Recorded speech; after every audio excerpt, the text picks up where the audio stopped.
Ха, yeah. Хай сега, да видим какво може.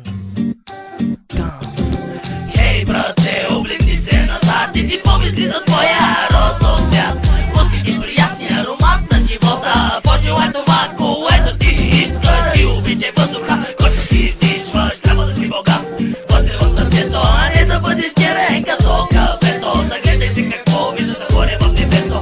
Виждаш това, което ти е на сърцето. Идей винаги да търсиш при, а на някой човек ти помоги. Отвори сърцето си за твоите неща, за това, което ти поднася на тебе живота. Бъди винаги с усмихаността и така никога няма да паднеш слава. Слушайте гласа ми и полети си инструментала и човече ли не да бъдеш очен като крала. Погледни друго яче на нещата, свободен си като птиците в небесата. Глазата си на зубе, сещай си ти за приятелите и хубавите дни. Видиш ли на земята хартия си бият и ги я хвърли, а после земята ще ти благодари за зелените билки. Сека се нали и хвърли негатива ти от душата. Дай да отидем на разходка в гората, не заради друго да спусем тревата. Да ти е спокойно на тебе главата, не дей да рубуваш на тези пари. По-добре айлак ти си остави, няма смисъл да си виж и да гледаш. По-добре да действаш, защото живота е така си върви. Като пяса чеча съм се минаваш и ти не така, човече. Май нещо спече, когато някой драти ти игнорирай го, дигните всеко глупа да ставаш и тела. Тука потенцай малко с нас и виж как лобон прави сега. Това е песента за приятния ми живот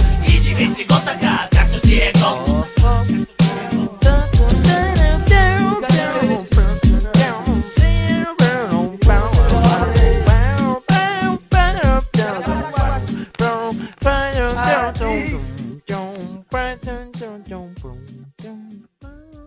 Don't